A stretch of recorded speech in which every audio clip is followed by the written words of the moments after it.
ಮತ್ತೆ ಇನ್ನೊಂದು ಸರ್, ಇದು ತುಂಬಾ ಜನ ನಮ್ಮ ವೀಕ್ಷಕರು ಕೂಡ ಕೇಳ್ತಿದ್ದಾರೆ, ಮತ್ತೆ ಬಹಳಷ್ಟು ಸಂದರ್ಭದಲ್ಲಿ ಯಾರು ಸ್ಯಾಲರಿಡ್ ಎಂಪ್ಲಾಯೀಸ್ ಇರ್ತಾರಲ್ಲ ಅವ್ರದ್ದೊಂದು ಪ್ರಶ್ನೆ ಏನಂದ್ರೆ, ನಮ್ಗೆ HRA ಕ್ಲೈಮ್ ಅಂತ ಹೇಳ್ಬಿಟ್ಟು ಇಷ್ಟು ಲಿಮಿಟ್ ಇಟ್ಟಿದ್ದಾರೆ. ಯಾವುದು, ನಾವು ಓಲ್ಡ್ ರೆಜಿಮ್ ಏನಿದೆ ಇನ್ಕಮ್ ಟ್ಯಾಕ್ಸ್ ರೆಜಿಮು, ಅದ್ರಲ್ಲಿ ನಮ್ಗೆ HRA ಲಿಮಿಟ್ ಅಂತ ಇಷ್ಟು ಕೊಟ್ಟಿದ್ದಾರೆ. ಪ್ರಾಬ್ಲಮ್ ಏನಂದ್ರೆ, ನಮ್ಗೆ HRA ಲಿಮಿಟ್ ಕೊಟ್ಟಿರೋದು ಕಡಿಮೆ, ಅಂದ್ರೆ 8,000 ಸಮಥಿಂಗ್ ಏನೋ ಇರುತ್ತೆ ಪರ್ ಮಂತ್. ಆದ್ರೆ ನಾನು ಮನೆ ಬಾಡಿಗೆ 20,000 ಕಟ್ತಿದ್ದೀನಿ ಅಂತ. ಯಾಕಂದ್ರೆ ಬೆಂಗಳೂರಲ್ಲಿ ನಿಮ್ಗೆ 8,000 ರೂಪಾಯಿ ಸಿಂಗಲ್ BHK ಸಿಗಲ್ಲ. ಕರೆಕ್ಟ್. ಅಂತ ಸಂದರ್ಭದಲ್ಲಿ ಅವರು 2 BHK 3 BHK ಫ್ಯಾಮಿಲಿ ದೊಡ್ಡದಿರುತ್ತೆ, ಅವರು 2 BHK ನಾರ್ಮಲಿ 2 BHK ನಲ್ಲಿ ಇರ್ತಾರೆ. ಇಲ್ಲ 3 BHK ಹೋದ್ರೆ ಅವ್ರಿಗೆ 20,000 25,000 ಆಗುತ್ತೆ. ಹಂಗಿರುವಾಗ ಅವರು HRA ಹೆಂಗ್ ಕ್ಲೈಮ್ ಮಾಡ್ಕೊಳ್ಳೋದು ಸರ್? ನೋಡಿ, HRA ಕ್ಲೇಮ್ ಮಾಡ್ಕೊಳ್ಳೋಕ್ಕೆ ಒಂದು ನಿಮ್ದು ಅದು ರೂಲ್ಸ್ ಏನಿದೆ ಅಂದ್ರೆ, HRA ಫಾರ್ಮುಲಾ ಪ್ರಕಾರ ಒಂದು ನಿಮ್ದು ಬೇಸಿಕ್ ಪ್ಲಸ್ DA, ನಂತರ 40% ಆಫ್ ದ ಸ್ಯಾಲ್ರಿ ಅಂತ ಇತ್ತು ಮೊದಲು. ಈಗ 50% ಆಫ್ ದ ಸ್ಯಾಲ್ರಿ ಬಂದಿದೆ ಬೆಂಗಳೂರಿಗೆ. ಯಾಕಂದ್ರೆ ಮೊದಲು ಏನಿತ್ತು ಅಂದ್ರೆ ಬರೀ ಮೆಟ್ರೋಪಾಲಿಟನ್ ಸಿಟೀಸ್ ಮಾತ್ರ ಕವರ್ ಇದ್ದು.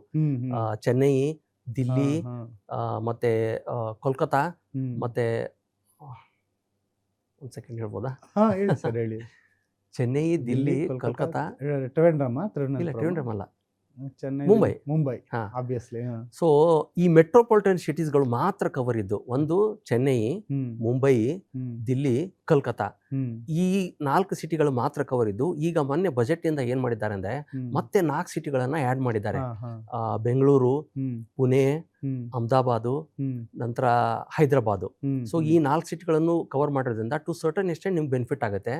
ಬಟ್ ಒಂದು ಏನ್ ಹೇಳಿಕ್ ಬಯಸ್ತೀನಿ ಅಂದ್ರೆ, ಆ ಫಾರ್ಮುಲಾ ನೋಡಿದ್ರೆ, ನೀವು HRA ಫಾರ್ಮುಲಾ ನೋಡಿದ್ರೆ ಮಿನಿಮಮ್ ಆಫ್ ದೋಸ್ 3 ಕಂಡೀಷನ್ಸ್ ಅಂತ ಇದೆ. ಸೊ ಆ 3 ಕಂಡೀಷನ್ಸ್ ಅಲ್ಲಿ ಯಾವ್ದು ಮಿನಿಮಮ್ ಇರುತ್ತೆ ಅದನ್ನೇ ಮಾತ್ರ ಅಪ್ಲೈ ಆಗೋದು. ಸೊ ನಿಮ್ಮ HRA ಏನಾದ್ರು 8,000 ಇತ್ತಂದ್ರೆ, ನೀವು ಬಾಡಿಗೆ ಏನಾದ್ರು 20,000 ಕೊಡ್ತಾ ಇದ್ದೀರಂದ್ರೆ ಆಬ್ವಿಯಸ್ಲಿ ಅದು ಬೆನಿಫಿಟ್ ಆಗೋದೇ ಇಲ್ಲ. ನಿಮ್ಮ ಸ್ಯಾಲ್ರಿನೇ ಕನ್ಸಿಡರ್ ಆಗೋದು. ಸೊ ಅದರ ಪ್ರಕಾರನೇ ನೀವು ಮನೆ ಬಾಡಿಗೆಯನ್ನ ಪಡಿಬೇಕಾಗತ್ತೆ. ಅಂದ್ರೆ ಇದು ಬೆಂಗಳೂರಿಗೆ ಮ್ಯಾಕ್ಸಿಮಮ್ HRA ಲಿಮಿಟ್ ಎಷ್ಟು ಸರ್? ಅಂದ್ರೆ ನಾವು ಕ್ಲೈಮ್ ಮಾಡ್ಕೊಳಕ್ ಅವಕಾಶ ಇದೆ, ನಮ್ಮ ಸ್ಯಾಲರಿನಲ್ಲಿ ಅವಕಾಶ ಇದೆ, ನಾವು ಇನ್ಕಮ್ ಟ್ಯಾಕ್ಸ್ ಅಲ್ಲಿ ಕ್ಲೈಮ್ ಮಾಡ್ಕೊಬಹುದು ಅಂದ್ರೆ? ಅದೇ 3 ಕಂಡೀಷನ್ ಇದೆ. HRA ಕ್ಯಾಲ್ಕುಲೇಷನ್ ಮಾಡ್ಲಿಕ್ಕೆ 3 ಕಂಡೀಷನ್ಸ್ ಇದೆ. ಇದರಲ್ಲಿ ಈ 3 ಕಂಡೀಷನ್ಸ್ ಅಲ್ಲಿ ಯಾವ್ದು ಲೋವೆಸ್ಟ್ ಅನ್ನೋದನ್ನ ನೀವು ಕನ್ಸಿಡರ್ ಮಾಡ್ಬೇಕಾಗತ್ತೆ. ಫಸ್ಟ್ ಕಂಡೀಷನ್ ಏನಂದ್ರೆ, ನೀವು ಎಷ್ಟು ರೆಂಟ್ ಪೇ ಮಾಡಿದ್ದೀರ ಅನ್ನೋದು, ಅದು 1ನೇ ಕಂಡೀಷನ್. 2ನೇ ಕಂಡೀಷನ್ ಏನಿದೆ ಅಂದ್ರೆ, rent paid minus 10% of the salary. Rent paid minus 10% of the salary. Salary ಅಂದ ತಕ್ಷಣ ನಾವು ಬಹಳಷ್ಟು ಜನ ಏನ್ ತಿಳ್ಕೊಂಡಿದೀವಿ ಅಂದ್ರೆ ಫುಲ್ ಸ್ಯಾಲ್ರಿ ಅಂತ ತಿಳ್ಕೊಂಡಿದೀವಿ. ಅದು ಹಾಗೇನಿಲ್ಲ. ಬೇಸಿಕ್ ಪ್ಲಸ್ DA ಅಂತ ಅದನ್ನ ಮಾತ್ರ ಕನ್ಸಿಡರ್ ಮಾಡ್ತಾರೆ. 3ನೇದು, ನೀವೇನಾದ್ರೂ ಈ ಮೆಟ್ರೋಪಾಲಿಟನ್ ಸಿಟಿಗಳಲ್ಲಿ ಅಥವಾ ದೊಡ್ಡ ದೊಡ್ಡ ಸಿಟಿಗಳಲ್ಲಿ ನೀವೇನಾದ್ರೂ ವಾಸವಿದ್ರೆ 50% ಆಫ್ ಯುವರ್ ಸ್ಯಾಲರಿ ಅಂತ. ಸೊ ಈ 3 ಕಂಡೀಷನ್ಗಳಲ್ಲಿ ಯಾವ್ದು ಲೋವೆಸ್ಟ್ ಇರುತ್ತಲ್ಲ ಅದನ್ನ ಮಾತ್ರ ನೀವು HRA ಕ್ಲೇಮ್ ಮಾಡಬಹುದು. ಸೊ ಅದರ ಪ್ರಕಾರ ಬಹಳಷ್ಟು ಜನರ ಕೇಸ್ಗಳಲ್ಲಿ ಈ ನೀವೇನು HRA ಪಡೀತಾ ಇರ್ತೀರಲ್ಲ ಅದೇ ಲೋವೆಸ್ಟ್ ಇರುತ್ತೆ. ಸೊ ಅದರಿಂದ ಅದ್ರ ಪ್ರಕಾರನೇ ನೀವು ಕ್ಲೇಮ್ ಮಾಡೋದು ಬೆಟರು. ರಾದರ್ ದನ್ ನೀವು 8,000 10,000 ನೀವು ರೆಂಟ್ ಬರ್ತಾ ಇದ್ರೆ, ನಾನು 20,000 ಬಾಡಿಗೆ ತಗೋತೀನಿ, ಇನ್ನು 12,000 ಅಥವಾ 10,000 ನನಗೆ ಲಾಸ್ ಆಗುತ್ತಲ್ಲ ಅಂದ್ರೆ ಅದು ನಿಮ್ಗೆ ಲಾಸೇ. ಯಾಕಂದ್ರೆ ಅದ್ರ ಪ್ರಕಾರನೇ ನಿಮ್ಮ ಸ್ಯಾಲರಿ ಸ್ಟ್ರಕ್ಚರ್ ಆಗಿರುತ್ತೆ. ಅದ್ರ ಪ್ರಕಾರನೇ ನೀವು ಖರ್ಚು ಮಾಡ್ಬೇಕಾಗಿದ್ದು ನಿಮ್ಮ ಒಳ್ಳೆಗೋಸ್ಕರ. ಬಟ್ ಏನಾಗುತ್ತೆ ಅಂದ್ರೆ ಸರ್, ಇವಾಗ 15,000 20,000 ರೆಂಟ್ ಕಟ್ಟಿದ್ರು ಕೂಡ ರೆಂಟ್ ರೆಸಿಪ್ಟ್ ಸಿಗಲ್ಲ. ಮತ್ತೆ ಇದು ರೆಂಟ್ ತಗೊಂಡಿರೋದಕ್ಕೆ ಅವರು ಕ್ಯಾಶಲ್ಲೇ ಕೊಡಿ ಅಂತಾನೆ ಮ್ಯಾಕ್ಸಿಮಮ್ ಟೈಮಲ್ಲಿ ಯಾರು ಮನೆ ಓನರ್ಸ್ ಇರ್ತಾರೆ ಅವರು ಬಾಡಿಗೆದಾರರಿಗೆ ಕೇಳ್ತಾರೆ.